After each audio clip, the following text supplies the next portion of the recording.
என் தங்கமே, இன்று உன் அப்பன் இந்த கருப்பன் என் வாக்கினை கேட்க உனக்கு பல தடைகள் நிச்சயமாக வரலாம்.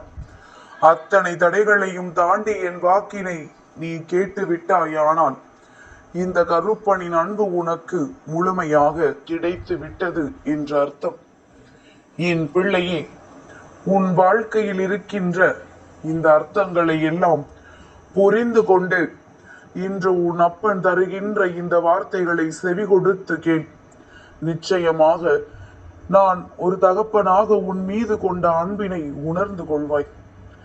எப்பொழுதுமே வாழ்க்கையில் இருக்கின்ற விஷயங்களுக்காக மனமுருகி நிற்கின்ற என் பிள்ளைக்கு கருப்பன் என்றும் துணையாக நிற்பான் என்பதில் எந்த ஒரு சந்தேகமும் உனக்கில்லை அல்லவா? என் பிள்ளையே, நினைத்தது போல வாழ்க்கை கிடைத்தாலும் சுற்றி இருக்கின்றவர்களால் அதை சந்தோஷமாக வாழ முடியாமல் நீ தவித்துக் கொண்டிருக்கின்றாய். சுற்றி இருக்கின்றவர்களினுடைய எண்ணங்கள் உன் மனதை காயப்படுத்தி கொண்டே இருக்கின்றது.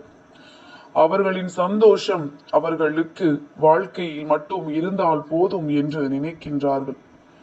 தனக்கு கிடைக்காத சந்தோஷம் மற்றவர்களுக்கு கிடைக்க வேண்டும் என்று நினைப்பதற்கு யாரும் இல்லை. தனக்கு கிடைத்ததை விட கஷ்டமானது பல மடங்கு மற்றவர்களுக்கு கிடைக்க வேண்டும் என்றுதான் எண்ணம் இருக்கின்றது.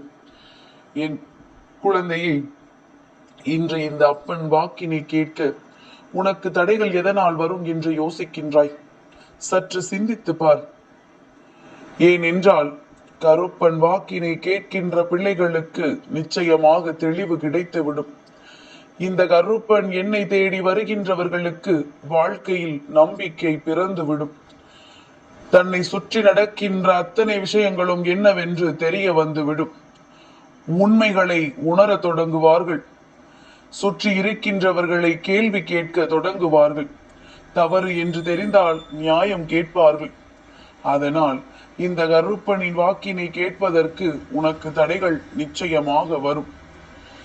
இந்த தடைகளை தாண்டி இந்த கருப்பன் வாக்கினை நீ கேட்டு விட்டாயானால் சர்வ நிச்சயமாக நான் என்ன சொல்ல வருகிறேன் என்பதனை நீ புரிந்து கொள்வாய்.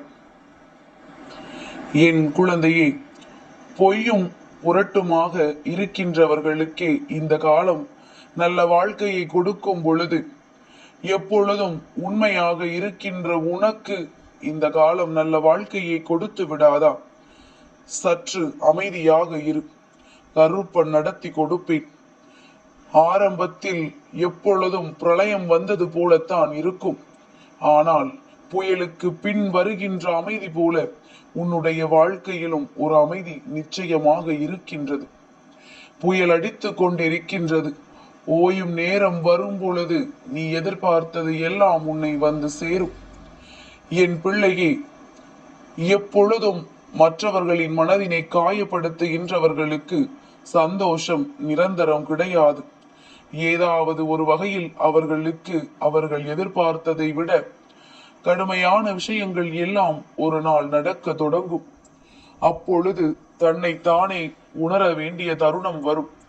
அந்த நேரத்தில் உணர்ந்து விட்டால், அந்த நேரத்தில் புரிந்து கொண்டால் பிழைத்துக் கொள்வார்கள். இல்லை என்றால் மேலும் மேலும் வாழ்க்கையில் பிரச்சனைகள் வந்து கொண்டேதான் இருக்கும் என்பதில் எந்த ஒரு சந்தேகமோ எந்த ஒரு மனக்கவலையோ உனக்கு தேவையில்லை. அவர்களுக்கு வருவதை நினைத்து நீ வருந்தாதே. இங்குதான் நீ தவறு செய்கின்றாய். மற்றவர்களின் மீது நீ கொண்ட இரக்க குணத்தினால்தான் இந்த நிலைக்கு வந்து நிற்கின்றாய். இரக்கப்படுவதில் தவறில்லை. அது யாருக்காக எதற்காக என்பதில் எப்பொழுதுமே உனக்குள் தெளிவு வர வேண்டும்.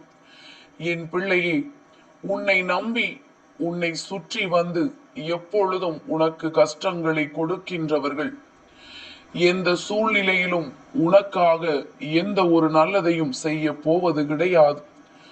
நடிக்க மட்டுமே தெரிந்த இவர்களுக்கு ஒரு நாளும் உனக்கு வாழ்க்கையில் நன்மையை தர தெரியாது. அதனால் இந்த இடத்தில் நீ எப்படி நடந்து கொள்ள வேண்டும் என்பதில் கவனமாக இருந்து கொண்டிரு. போற்றுபவர்கள் போற்றட்டும், தூற்றுபவர்கள் தூற்றிக் கொண்டே இருக்கட்டும். நீ யார் என்று உனக்கு தெரிந்த பிறகு யாருடைய வார்த்தைகளுக்கும் மதிப்பு கொடுக்க வேண்டிய அவசியம் ஒரு பொழுதும் இல்லை.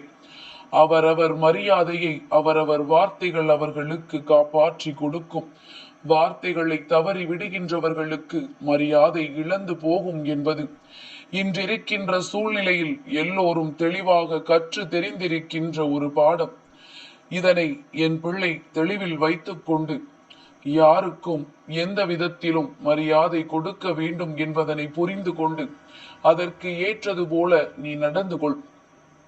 என் தங்கமே, அப்பனினுடைய வார்த்தைகளை கேட்டுவிட்டால் உனக்குள் பிறக்கின்ற அந்த உற்சாகம் அடுத்தது சட்டென்று உன்னை செய்ய வைக்கும்.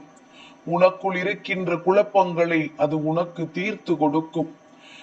என்னதான் துன்பங்களை நீ சுமந்திருந்தாலும், என்னதான் வேதனைகளை நீ தூக்கி நிறுத்தினாலும், உன் வாழ்க்கை என்பது உனக்கான இன்னொரு பக்கத்தை இன்னமும் உனக்கு காண்பித்து கொடுக்கவில்லை.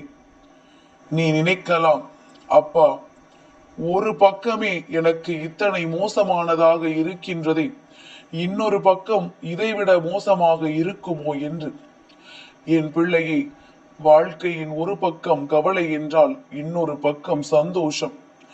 முதல் பக்கமே சந்தோஷமாக வந்துவிட்டது என்றால் மறுபாதி கவலைகள் நிச்சயம் உண்டு.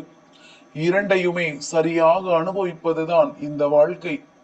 இரண்டுமே உனக்கு சரியாக எல்லாவற்றையும் கற்றுக் கொடுக்கும் என்பதில் எந்த ஒரு மாற்று கருத்தும் கிடையாது. எந்த நேரத்தில் அது நடக்கும் என்பது மட்டும்தான் நீ கண்டுபிடிக்க வேண்டிய விஷயம். முன்னால் நடக்கும் அல்லது பின்னால் நடக்கும், எதுவாக இருந்தாலுமே நடந்து முடிகின்ற விஷயங்களை எண்ணி வருந்தாதே. நடக்க போவதை நினைத்து முன்கூட்டியே பயப்படாதே.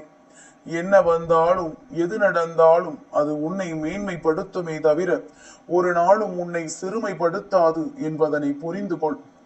இவர்களின் எண்ணங்கள் ஒரு நாளும் உன் வாழ்க்கையில் நிச்சயமாக அப்படியே மாறிவிடாது. அவர்கள் நினைத்தது போல நீ வாழ வேண்டும் என்றால் இங்கு நீ பிறந்திருக்க வேண்டிய அவசியம் இல்லை. உனக்கென்று ஒரு வாழ்க்கை கிடைத்திருக்க வேண்டிய அவசியம் இல்லை. என் பிள்ளையே, தான் நினைத்தது சரி, தான் பேசுவது சரி என்று நினைக்கின்றவர்கள் ஒரு நாளும் சரியாக பேசிவிட மாட்டார்கள். ஏன் தெரியுமா? எப்பொழுதுமே நம் மீது நமக்கு நம்பிக்கை இருக்க வேண்டியது அவசியம். அதே நேரத்தில் ஓரளவிற்கு மிஞ்சி அது இருக்கக்கூடாது. ஒரு சிறு சந்தேகம் வந்துவிட்டால் கூட மற்றவர்களிடம் சொல்லி அதை நீ திருத்திக் கொள்ள வேண்டும். அது என்னவென்று நீ உணர வேண்டும். அப்படி உணர்ந்து கொள்ள தொடங்கினால் உன்னுடைய மன நிறைவான விஷயங்கள் எல்லாம் உன்னை சுற்றி சுற்றி வந்து நடக்கும். நாடகங்களும் வேஷங்களும் போட தெரிந்தவர்கள் நல்லபடியாக வாழ்ந்து கொண்டிருக்கிறார்கள் அல்லவா? அது ஒரு பிரம்மையான தோற்றம். இந்த பிரம்மையான தோற்றம் மிக விரைவில் உடைந்து விழும். அப்பொழுது அவர்களின் உண்மை முகம் எல்லோருக்கும் தெரிய வரும். மிஞ்சி மிஞ்சி போனால் எத்தனை காலம் நடித்து விட முடியும்? தான் செய்கின்ற விஷயங்கள் தவறு என்று ஒரு நாள் தன் மனசாட்சி குத்தும் பொழுது தான் செய்த தவறை நினைத்து வருந்தினாலும் அங்கே மன்னிப்பு கிடைக்கப் போவதில்லை. தனக்கு உதவி செய்வது யார் என்று கூட அறியாமல், தன் வாழ்க்கையில் தனக்கு ஒரு கஷ்டம் என்ற ஒன்று வந்தால் தன்னோடு நிற்பது யார் என்று கூட தெரியாமல் செய்கின்ற அத்தனை விஷயங்களுக்கும் இவர்களுக்கான பலன்கள் நிச்சயமாக இருக்கின்றது. தனக்கு துணையாக நின்றவர்களை வேதனைப்படுத்தி ஒதுக்கியவர்கள் ஒரு நாள் துணை இல்லாமல் தனியாக இங்கிருந்து செல்ல வேண்டிய நிலை வரும். தனக்கு கஷ்டம் வந்தவுடன், தனக்கு வேதனை வந்தவுடன் யாரோ ஒருவரிடத்தில் அதை பகிர்ந்து கொள்ள வேண்டிய நிலை நிச்சயமாக வர வேண்டும். அப்படி ஒரு நிலை உனக்கு வரவில்லை என்றால் இந்த வாழ்க்கையில் எதுவும் கிடைத்து உனக்கு எந்த பலனும் இல்லை என்றுதான் அர்த்தம் அல்லவா? இனி இந்த நிலையை மாற்ற வேண்டும் என்று நீ எண்ணுவது மட்டுமல்ல, அதன் பின்னால் நின்று கொண்டிருக்காமல் நீ செய்கின்ற விஷயங்களை சரியாக செய்து கொண்டே இரு. கருப்பன் நான் உன்மீது கொண்ட அன்பிலிருந்து ஒரு துளி அளவும் பின்வாங்கிடாமல் உனக்கான நல்ல விஷயங்களை எல்லாம் நடத்தி கொடுப்பேன் என்பதில் எந்த ஒரு மாற்று கருத்தும் கிடையாது. எப்பொழுதும் உன்னை குறை கூறிக்கொண்டிருப்பவர்கள் தன் மீது அதிக குறையை வைத்திருக்கிறார்கள் என்று நினைத்துக்கொள். எதுவும் உனக்கு கஷ்டத்தை கொடுக்காது. என் தங்கமே, இந்த கருப்பனின் ஆசீர்வாதங்கள் என்றென்றைக்கும் உனக்கு முழுமையாக கிடைத்துக் கொண்டே இருக்கும்.